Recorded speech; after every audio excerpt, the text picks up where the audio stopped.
ETF index mutual funds నేర్చుకుని stock మార్కెట్లో రాణించాలనుకుంటున్నారా? వెంటనే ఈ నెంబర్కి కాల్ చేయండి. నమస్తే రమగారు. నమస్తే జయ. రమగారు, అన్ని సీరియస్ టాక్సే చేస్తున్నామండి మనం. ఈ మధ్యకాలం అయితే మరీను. సో కొంచెం ఏదైనా నవ్వించేలాగా మంచి సరదా కథ ఏదైనా ఉంటే చెప్పండి రమగారు. చందమామ కథ ఒకటి చెప్తాను చూడు. ఓకే. బాగ్దాద్ కథలు ఎప్పుడు చెప్పలేదు మీకు? లేదండి. బాగ్దాద్ కథల్లో అంటే బాగ్దాద్ కథలు అంటారు కానీ బాగ్దాద్కి సంబంధించింది ఏం లేదు. సింధుబాద్ కథలు, బాగ్దాద్ కథలు అంటాము. కొద్దిగా అంటే కొంచెం ముస్లిం పేర్లాగా వినపడుతుంటాయి అన్నమాట. అంటే అక్కడ జరిగిన కథలనా? ఆ కాలపు కథలని. ఓకే. అయితే బీదర్లో అన్నట్ట, బీదర్ దగ్గర అవుట్స్కట్స్ లో ఒక ఫకీర్ ఒక ఆయన ఉండేవారు. ఒక సమాధి ఉండేది. ఆయన ఒక చిన్న దర్గా లాంటి దాంట్లో, మనం కూడా దర్గాలకు వెళ్తుంటాం చూడు. దర్గాలు అంటే జనరల్ గా పెద్దవారు ఎవరిదో వారి సమాధి. దాన్ని కాచి కాపాడుతూ ఒకళ్ళు ఇద్దరు ఫకీర్లు వాళ్ళు వీళ్ళు అక్కడ ఉంటారు. కొన్ని కుటుంబాల వాళ్ళు తను ఆశ్రయించుకుని ఉండటము, కొంతమంది సేవ చేసేవాళ్ళు అలా కనపడుతుంటారు. నువ్వు ఈ మధ్య దర్గా కూడా వెళ్ళొచ్చావు కదా? దర్గాకు వెళ్ళొచ్చానండి. అయితే ఏమైంది, ఒక చిన్న సమాధి ఒక చోట ఉండేది. ఒక ఆయన దాదా గారని, ఒక ఆయన దాదాషా అంటారు, దాదాషా గారు దాన్ని మా గురువు గారి సమాధానం చెప్పేవారు. ఆయన దగ్గర ఒక శిష్యుడు ఉండేవాడు. చాలా మంది మక్కాకు వెళ్ళేవాళ్ళు. ఈ బీదర్లో ఈ సమాధి దగ్గర ఆగి అక్కడ కాస్త ఓ పూట ఏదైనా కాస్త రొట్టెలు వీళ్ళు జనాలు తెచ్చిపెట్టేవాళ్ళు. ఈ ఫకీర్నిను ఆయన శిష్యుడిని వాళ్లే పోషించేవాళ్ళు. ఎవరు 2 రొట్టెలు తెచ్చి పెట్టేవాళ్ళు. దారిలో ఒక 2 పందిళ్ళు ఉండేవి. కాస్త మంచినీళ్ళు తాగి గాడిదల్ని గుర్రాలని వీటిని కట్టేసుకుని ఉంచుకోవటానికి అవకాశం ఉండేదన్నమాట. ఆ వచ్చిన వాళ్ళు ఎవరో కింద గాడిదకి ఒక పిల్ల పుడితే ఆ పిల్లని ఈ దాదాషా గారికి ఇచ్చారు, గాడిద పిల్లని. ఆ పిల్ల మరి చిట్టి పిల్ల క్రమంగా కాస్త వీళ్ళు ఏదో పాలు గీళ్ళు పోసి చుట్టుపక్కల గాడిదల దగ్గరికి పాలు తెప్పించిపోసి అంత పెద్ద చేశారు. అంత గాడిద ఉండేది. ఆ గాడిద శిష్యుడు దాదాషా గారు సమాధి దగ్గరే ఉండేవారు. ఈ మక్కాకి వెళ్ళే జనం అంతా ఇక్కడికి వచ్చి ఒక పూట ఆగి కాస్త విశ్రాంతి తీసుకుని ఆ పందిరి కింద పడుకుని కాస్త ఏదో నీళ్ళు తాగి అవి తాగి దాదాషా గారికి ఏమైనా 5 పైసలు 10 పైసలు ఇస్తే ఇచ్చి వెళ్ళేవాళ్ళు. అయితే ఈ శిష్యుడికి కొన్నాళ్ళకి ఏమనిపిస్తుంటే, గురూజీ మన దగ్గరికి వచ్చిన వాళ్ళందరూ మక్కాకి వెళ్తున్నారు, నేను కూడా మక్కాకి వెళ్తానండి, వాళ్ళందరికీ ఏం పుణ్యం వస్తుందో నాకు కూడా మక్కాకి వెళ్ళి పుణ్యం తెచ్చుకుంటాను నేను అన్నాడు. ఆయన ఏమన్నాడు, సరే నాయన వెళ్ళరారా, నీకు ఇచ్చి పంపడానికి నా దగ్గర ఏమీ లేదురా నాయన, ఎట్లాగో వెళ్ళు, దారిలో ఎవరైనా సహాయం చేసి తిని తాగి మొత్తానికి మక్కాకి చేరు, మన దగ్గర ఏముంది, నేను ఫకీర్నయ్యే, ఈ గాడి పిల్లని తీసుకెళ్ళి నీకు తోడుంటుందిరా, ఎందుకైనా పనికొస్తుంది అని పిల్లగాడిదని శిష్యుడికి ఇచ్చి పంపించారు. ఇప్పుడు పిల్లగాడిద చిన్న ఫకీర్ గారు అంటే ఫకీర్ గారి శిష్యుడు ఇద్దరు బయలుదేరారు. అలా వెళ్ళగా ఈ రాజస్థాను ఆ ఎడార్లు అవి వచ్చినాయి. మధ్యలో ఆ ఊర్లో ఈ ఊరు అప్పుడంతా ధర్మసత్రాలు ఉండేవి. ఇలాగే మధ్యలో ఫకీర్లు మసీదులు ఉండేవి. ఎక్కడో కాస్త తిని తాగి ఆ కాలక్షేపం చేసుకుంటూ మధ్యలో ఇలా గుంపులుగా వెళ్ళేవి. చాలా మంది ఉంటారు కదా, ఒంటలు వాళ్ళు వీళ్ళు, వాళ్ళ సహాయంతో ఆయన ఒక్కడేగా ఒక పూట ఎంత కావాలి, చిన్న ఆకుది ఆహారం సరిపోతుంది, దానికి 4 గడ్డి పరకలు ఉంటే చాలు. ఈ రాజస్థాను ఎడార్లు అవి వెళ్ళేసరికల్లా బాగా ఎండలు మాడిపోయి పాపం ఈ గాడిద పిల్ల కాస్త చచ్చిపోయింది. అయ్యో, దాహానికి. ఏవో కాస్త నీళ్లు ఉన్నాయి కానీ పిల్ల పాపం చిన్న పిల్ల కదా. సరే ఈయన ఏం చేశాడు, ఏం చేయాలో తెలియలేదు. దీని బాడీని ఓ గొయ్యి తీసి పాతిపెట్టి ఏం చేశాడు, ఆ చుట్టుపక్కల ఖర్జూరపు మొక్కలు ఏవో ఉంటే 2 ఖర్జూరపు కొమ్మలు దాని మీద పాతాడు. ఓకే. పాతేసరికల్లా సరిగ్గా సైనికులు వస్తున్నారు దాంట్లో. వాళ్ళు ఇట్లాంటివి ఏమైనా జరిగితే ఒప్పుకోరు. శవదాన్ని పూడిస్తే డబ్బులు ఇవ్వాలి, సుంకం చెల్లించాలి. ఇప్పుడు శవము అదని ఏం చెప్తాడు, గాడిదంటే ఏమంటారు, అక్కడన్నీ ఒంట్లు ఉంటాయి. ఈయన బెదిరిపోయి, ఎవర్రా ఏమరి పోయారంటే మా గురువుగారు పోయారంటే దాదాషా గారు వారి సమాధండి అన్నాడు. ఏదో ఒకటి చెప్పాలి. రాజశేఖరులు చూసరికి తరలాడిపోయి బెదిరాడు.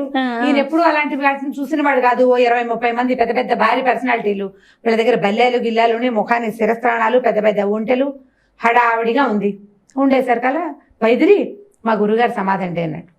వాళ్ళలో 2-3 దిగి వెంటనే దండం పెట్టారు సమాధికి. దండం పెట్టి ఇప్పుడు కాలం చేశారు నాయన, ఏమిటి నాయన అని కనుక్కున్నారు. నిన్న పోయారండి పాపం, నీరు లేకపోయారు అంటే, అయ్యో పెద్దవాళ్ళు నీళ్ళు లేకపోవటమా, ఒరే ఒంట్ల మీద నీళ్లుంటే ఇవ్వండిరా, ఈ ఫకీర్ కాస్త నీళ్ళైనా తాగి బతుకుతాడు, పాపం గురువుగారు సమాధిని కనిపెట్టుకుని ఉన్నాడని ఒంటల మీద నుంచి కొంచెం ఆహారాన్ని, కాసిన 2 రొట్టెలు దొంతర, ఓ 2 కూరలు, ఓ 4 పళ్ళు, ఓ 8 ఖర్జూరాలు, ఓ 4-5 బాటిల్స్, అంటే నీళ్ళ తిత్తులు ఉండేవి, అప్పుడు తోలు తిత్తులు ఉండేవి, నీళ్ళు దించి పెట్టారు. గురుగారు సమాధిని కాచి కాపాడుకొని అయినా జాగ్రత్తగా అని చెప్పారు. ఈడేం చేశాడంటే, ఈ చిన్న ఫకీర్ ఉన్నాడు కదా, ఈయన శిష్యుడు 4-5 ఖర్జూరపు కొమ్మలు తెచ్చి ఒక పందిర్లాగా చేసుకుని దాని కింద కూర్చున్నాడు. ఇప్పుడు ఆహారం దొరికింది కదా, అమ్మయ్య తిని పూటకు పడుకుందామని పడుకున్నాడు. నిద్రపోయాడు. హాయి బాగా గాఢంగా పట్టేసింది నిద్ర. ఫుల్గా తిన్నాడు, చక్కగా రొట్టెలు గిట్టెలు ఖర్జూర పళ్ళును. మరి వాళ్ళు మంచినీళ్ళు ఇచ్చారు, హాయిగా తాగాడు.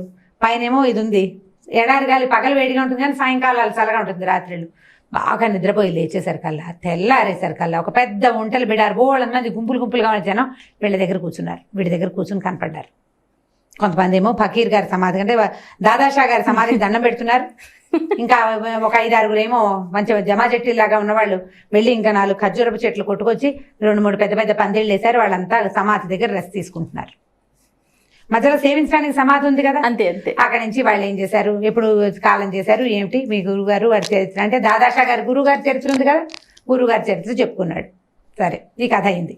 అక్కడి నుంచి వాళ్ళు ఏం చేశారు, వెళ్తూ 2-3 రోజులు ఉండి ఇక్కడ రెస్ట్ తీసుకున్నాం కదా, ఈ ఖర్జూరపు ఇవి ఉన్నాయి, ఇక్కడ నీళ్లు ఉన్నాయి, ఎలాగో గురువుగారి సమాధి కూడా ఒకటి ఉంది అని చెప్పి వాళ్ళు బాగా రెస్ట్గా ఉండి వీళ్ళ దగ్గర వెళ్తూ ఒక వంటని, కాస్త ఓపిక లేని వంటని, దానికి కాస్త గడ్డి కాదము నీరు అవి ఇచ్చి ఈయనకి మరి 4 రొట్టెలు, మరి కాస్త కూరలు, మరి కాసిన ఖర్జూరాలు, మరి కాసిన నీళ్లు, ఓ 10 రూపాయలు డబ్బులు ఇచ్చి, అయ్యా మక్కాకి వెళ్ళి తిరిగి వచ్చేటప్పుడు మిమ్మల్ని కలుస్తామండి అని చెప్పి వెళ్ళారు.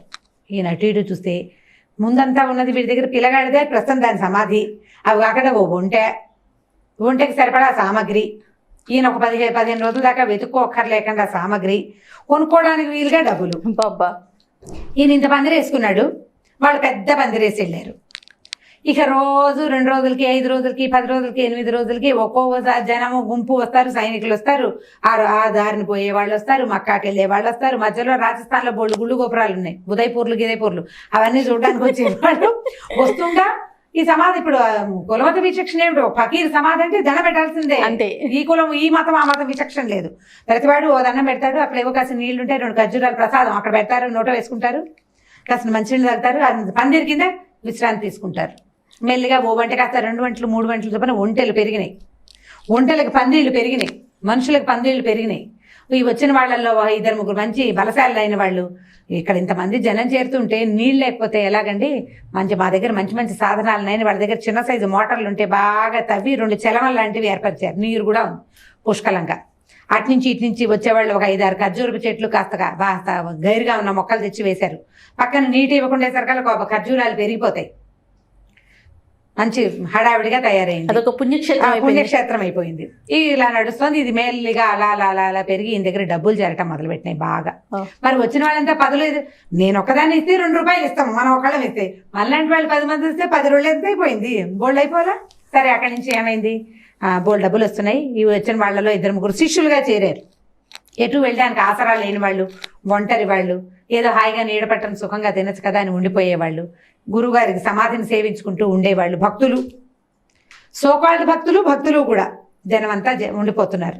వాళ్ళలో కొంతమంది ఉన్నారు, గురుగారు బోల్డ్ డబ్బులు ఉన్నాయి, ఏం చేసుకుంటామండి, శుభ్రంగా కాస్త రాయి రప్ప వేసి ఓ బిల్డింగ్ లాంటిది కట్టుకుంటే ఈ ఎండనక వాననక ఈ ఎండలో కూర్చోవటం తప్పుతుంది, ఇల్లు కట్టేద్దాం పట్టండి అని చెప్పేసి అటు నుంచి ఇటు నుంచి వచ్చే వాళ్ళతోటి రాయి రప్ప, సిమెంటు, ఇసుక, కలప అవన్నీ తెప్పించి ఓ పెద్ద మేడ కట్టారు ఆ ఎడారిలో. అంతకుముందు చిన్న చెలవలు తవ్వారు చూడు, అవి పెద్ద పెద్ద చెరువులైనాయి. ఇప్పుడు చెట్లు విరివిగా పెరిగినాయి, ఒంటెలు గాడిదలు బాగా చేరినాయి. సరే, ఇలా నడుస్తుంది. అయితే ఈ కథ అంతా బీదర్ దాకా చేరింది. రాజస్థాన్ ఎడారిలో ఎవరో మహా అద్భుతమైన గురువుగారి సమాధి ఉందిట, ఆ సమాధిని దర్శించాల్సిందేనని ప్రజలంతా చెప్పుకుంటున్నారు. ఇప్పుడు అక్కడ దాదాషా గారు ఉన్నారు కదా, వీరి గురువుగారు, ఆయనేమనుకున్నాడు, మా గురువుగారి సమాధి ఎలాగో ఇక్కడ ఉంది, ఆ గురువుగారు ఎవరో చూద్దామని ఆయన మెల్లిగా ఎట్లా కొట్ట అటు నుంచి వస్తున్న ఒంటల వాళ్ళని, గుర్రాల వాళ్ళని, గాడిదల వాళ్ళని బతిలాడుకుని, గురువుగారు ఫకీర్ కదా, ఆయన ఎక్కించుకుని తీసుకొచ్చారు. ఓ 15-20 రోజులకి ఆయన చేరితే అక్కడి నుంచి ఇదంతా కనపడింది. తీరా చూస్తే ఆ బిల్డింగ్లో ఉన్నవాడు మన శిష్యుడే. అక్కడి నుంచి శిష్యుడు వెళ్ళి కావలించుకున్నాడు, గురువుగారు ఎన్నాళ్ళకి రండి అని. సరే, ఇదంతా ఆయన చూసి, ఏమిట్రా నాయన ఈ పటాటోపం, ఇదంతా హడావిడి ఏమిటి, ఎలా అయింది ఏమిటి అని అడిగాడు. అందరినీ పంపించేసి గురువుగారిని రహస్యంగా తీసుకెళ్ళాడు. గురువుగారు ఎవ్వరికీ చెప్పలేదండి ఇప్పటిదాకా, నేనేం చేయాలో తెలియట్లేదు నాకు, ఇదంతా తయారైపోయింది, ఇంత హడావిడి వచ్చేసింది. యాక్చువల్గా ఇది అసలు ఏంటంటేనండి, మీరు నాకు ఒక పిల్లగాడిదని ఇచ్చారు కదా, దాన్ని ఏం చేయాలో తెలియలేదని దాన్ని పాతిపెట్టాను, చనిపోతే పాతిపెట్టాను. వచ్చిన వాళ్ళు అడిగితే అసలు మీ సమాధానం చెప్పేశానండి, దాంతో ఇంత ప్రాచుర్యం వచ్చింది గురుగారు, ఇప్పటిదాకా కన్ఫెస్ చేసే అవకాశం దొరకలా నాకు, ఇప్పుడే మొదటిసారి చెప్పానంటే. ఆయన అన్నాడు, పోన్లేరా, నువ్వు ఎందుకు బాధపడతావు, ఇలా అవుతూనే ఉంటాయి, అక్కడున్న మా గురువుగారు మాత్రం ఎవరు, దీని తల్లేగా. అక్కడున్న సమాధి కూడా దీని తల్లే. దాన్ని పూర్తి చేసాం, అది సమాధి అయింది. అందరూ గురుగారు అన్నారు, నేను గురుగారని ఒప్పుకున్నాను. అంతే జరిగింది. ఏం పర్వాలేదు, ఇదిలాగా ఈ కథ ఇలా నడవనివ్వు, పర్వాలేదు, మక్కాకి వెళ్ళి తిరిగి వచ్చేటప్పుడు మళ్ళీ నేను చూస్తానని ఆయన మక్కాకి వెళ్ళిపోయాడు. ఇలా జరుగుతాయి. కథ సీరియస్గా వెళ్తోంది. లాస్ట్ ట్విస్ట్ బాగుంది కదా, అద్భుతం. పిల్లగాడిది తల్లిగాడితే గురువుగారి పాత సమాధి. అక్కడి నుంచి ఇక్కడికి వచ్చారనమాట వీళ్ళు. చందమామలా వచ్చింది. చాలా బాగుంది. బాగ్దాద్ కథల కింద ఇలాంటివి బోల్డెన్ కథలు కనిపిస్తాయి. అంటే ఇందులో ఒకరిని హేళన చేయటం, ఎక్కిరించడం ఏం లేదు. Funny కథ story ఫన్నీ అంతే. స్టోరీ, ఒక కథ అంతే. రైట్ అండి, చాలా బాగుంది. ఇంకొక స్టోరీతో మళ్ళీ కలుద్దామండి. తప్పకుండా చేయండి.